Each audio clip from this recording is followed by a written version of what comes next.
सोचने वाली बात है, सोचना भी चाहिए। हमें किसी और की अप्रूवल की इतनी ज़रूरत क्यों होती है? कभी कोई हमें पॉइंट आउट करके ये कहे कि हम जो कर रहे हैं वो सही है। कभी कोई हमारी तारीफ़ कर दे, कभी कोई हमारे एफ़र्ट्स को एक्नॉलेज कर दे। मुझे समझ में नहीं आता क्यों? क्योंकि man is a social animal. ये बात हम सभी एक दूसरे को रैशनलाइज़ करते हुए कहते हैं कि because we live in a society we need people's approval. But I just want to understand one thing, under the pretext of man being a social animal, aren't we kind of misunderstanding the whole concept of socialization, of being together, of encouraging each other, of the need to criticize each other whenever it is required? ये पूरा जो concept है कि एक दूसरे के साथ हमें खड़े रहना चाहिए सुख दुख में, एक दूसरे को बताना चाहिए कि हम कहाँ अच्छे हैं, एक दूसरे को बताना चाहिए कि हम कहाँ बुरे हैं। ये पूरा जो कॉन्सेप्ट है वो एक दूसरे की चापलूसी करने से बहुत अलग है। क्या हमें नहीं समझना चाहिए इस बात को? क्या हम नहीं समझते हैं इस बात को? क्या मैं कोई नई बात कर रही हूँ मेरे लाइफ स्किल सेशन में?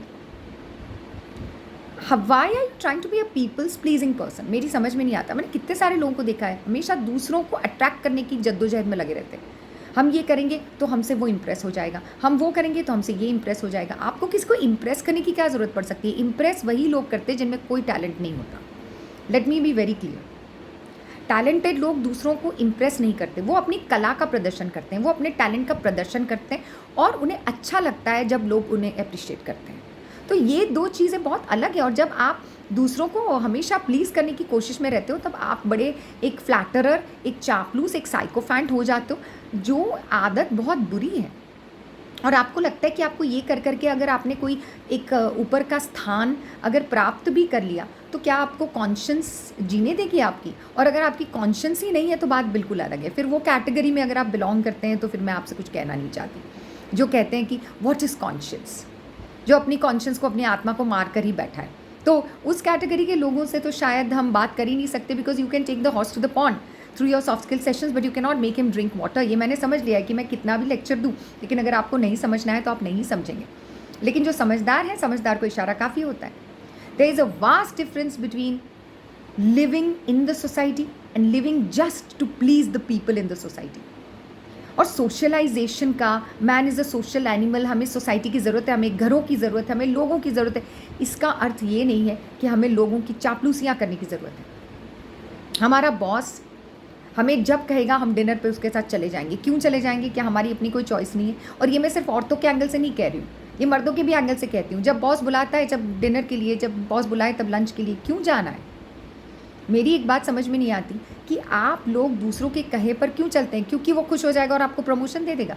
और इस तरह का प्रमोशन लेकर आप अपनी आत्मा को क्या जवाब देंगे कि आपने उसको चापलूसी कर करके आप आगे बढ़े हुए हैं? और बहुत सारे लोगों को क्या लगता है पता है, बहुत सारे लोग इसे रैशनलाइज कर लेते हैं अपने तरीके से। इंग्लिश में एक बहुत अच्छा शब्द है रैशनलाइज, उसे प्रैक्टिकल बनाकर थाली में परोसते हैं प्रैग्मेटिज्म का नाम देकर कि ये बहुत प्रैक्टिकल डिसीजन है। Go with the times, when in Rome be a Roman. क्या when in Rome be a Roman का मतलब ये होता है?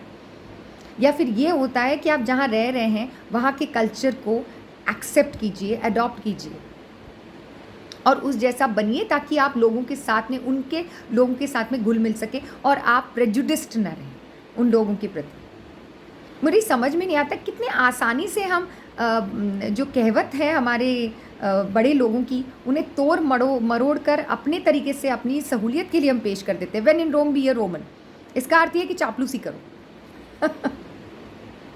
देखिए, चापलूसी से आज तक किसी को करना कुछ मिला है और ना ही कुछ मिलेगा। और जिन लोगों ने चापलूसी कर करके अपवर्ड मोबिलिटी हासिल कर ली है, कुछ बन भी चुके हैं, आप उनकी आत्मा को कभी कचोड़ कर देखिए, कभी उनका भी नार्को टेस्ट हो जाए, आपको ज़रूर सच्चा जवाब मिलेगा। क्योंकि लोग सच बोलने से कतराते हैं। लोग कभी ये नहीं कहेंगे कि हम बड़े दुखी हैं, हमने किसी को दुखी किया। क्यों नहीं कहेंगे? क्योंकि उनको डर है कि वो वल्नरेबल लगेंगे, लोगों के सामने वो बहुत कमज़ोर लगेंगे।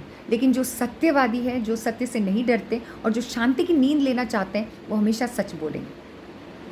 अपनी आत्मा पर जो बोझ नहीं रखना चाहते, जैसे श्री कृष्ण भगवान ने गीता में समझाया है। क्या आप एक चैन की नींद लेना चाहते हो या फिर अपनी आत्मा पर बोझ रख के पूरी ज़िंदगी गिल्टी कॉन्शियस होना चाहते हो? देखिए, आप किसी के सामने एडमिट करें ना करें, लेकिन आपको खुद पता होता है कि आपने किस बलबूते पर सक्सेस हासिल की है। तो प्लीज़ अपनी आत्मा को टटोलें, थोड़ा सोल सर्चिंग करें और समझें कि ज़िंदगी में सत्य मार्ग अपना कर ही आगे बढ़ना उचित है।